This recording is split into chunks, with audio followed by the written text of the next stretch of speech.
I thought the whole world was revolved around my neighborhood until I went out of my neighborhood. I went downtown one time. First time I went to D.C., I said, we ain't hitting no one. I wasn't saved then. Nothing. I saw how people with money live. I saw how people, they didn't have to do what they do. And the people who I thought was up here around the way, they wouldn't have no money. And guess what? When I saw people that have much more money than the people I looked up to, they were driving bigger cars, living in cleaner things, and wasn't getting shot at. I changed that changed something about my taste. I said, what? Can I live like that? Can I be like them?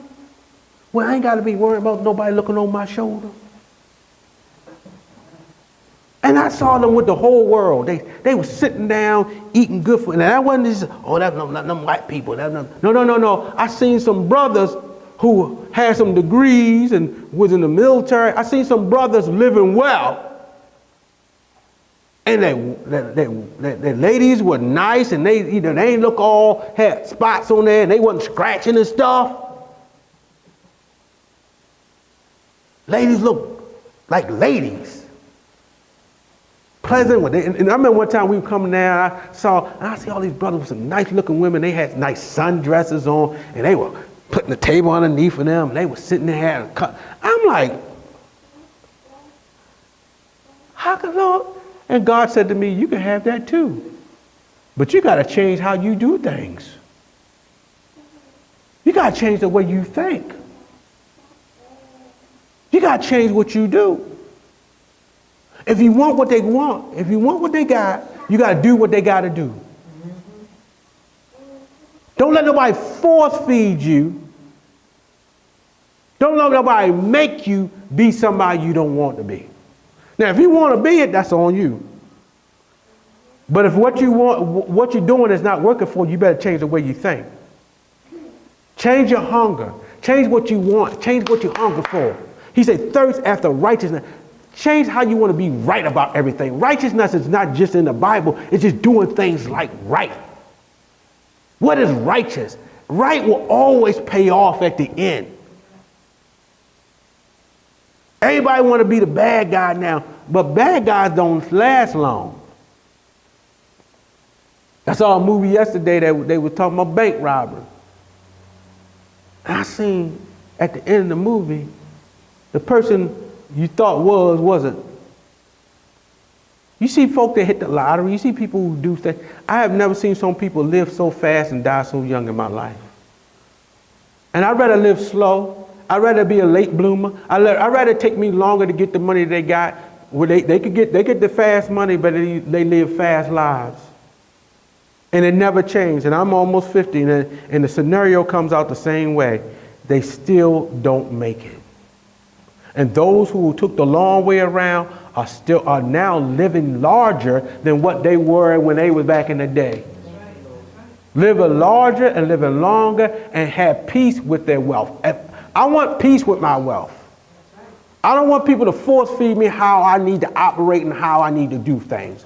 That's why I'm a lone wolf in the ministry when it comes to, I ain't got all these franchising churches and I ain't got Bishop so-and-so on me, because I want to be free to do what God called me to do and not be force feed of how we supposed to do church.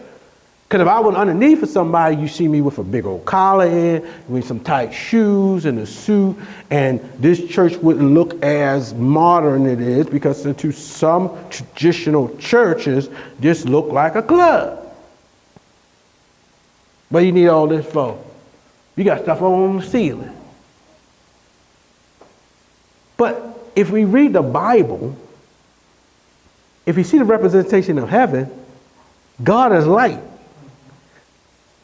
Even the enemy had light coming out of him.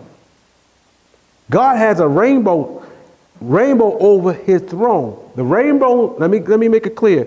The rainbow don't stand for Skittles or homosexuality. It's called the glory of God. And there's those who rob God of his glory when they put the rainbow symbol. So I'm going to make it clear, the rainbow don't stand for that. It stands for the glory of God. And if God is light, he wants light. John 1, he is light.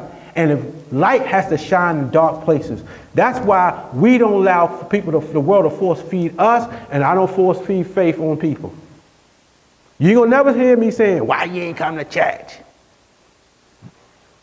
Jesus never did it. He said, whosoever will. The world will force you to do things, and God will never force you to serve him. God will never. The Spirit of God is so polite.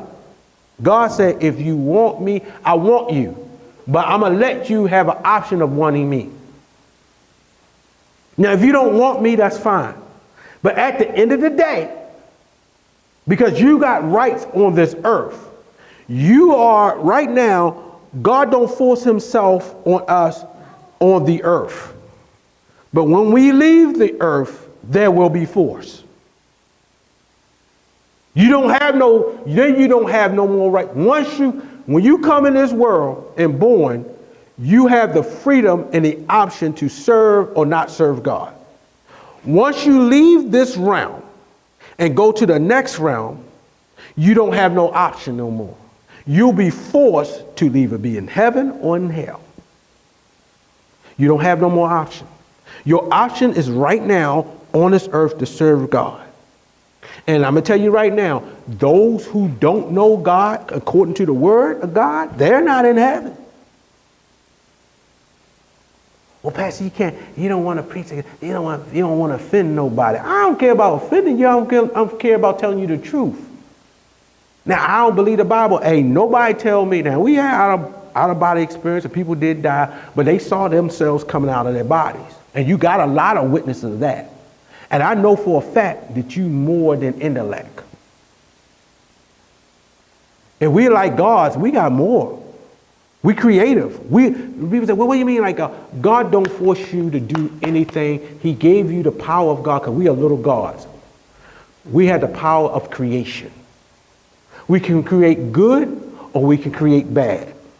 We can create heaven in our life or we can create hell in our life.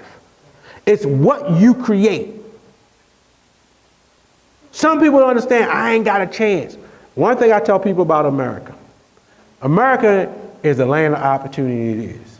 Even though it ain't fair, even though you got to go deal with racism, prejudice, and all that, you still have an opportunity to start a business, to start a ministry, you got opportunity to have a car, to have a job. You got opportunities more. I dare you go to Africa. I dare you go certain parts of, not in Africa, go as parts of Europe and third world countries in Germany where certain people don't have no option. They live in a communist town where you only can make a certain amount of money. And you better serve their religion or they'll cut your head off. We got the freedom to come to church or not come to church. There's some people, you got people in China are force feed their communist policy and they're getting their head cut off right now in certain countries because they love Jesus. And we come here comfortable and God's going to judge us on the freedom that we have over here.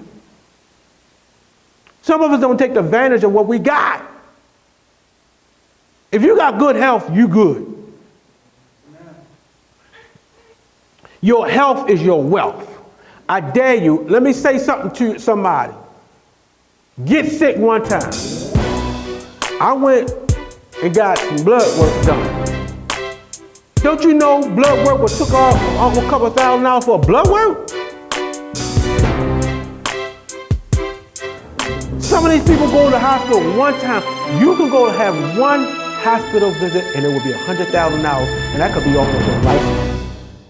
For upcoming events, announcements, information, and donation, visit us at www.gpwm.org. Find us on Facebook. gpw.org.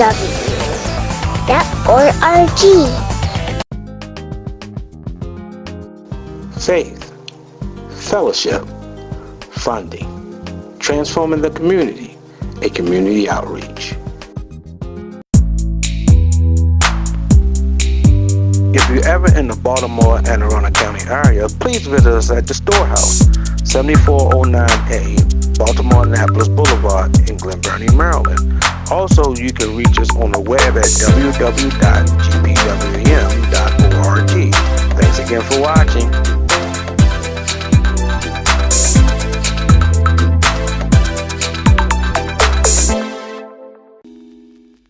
I play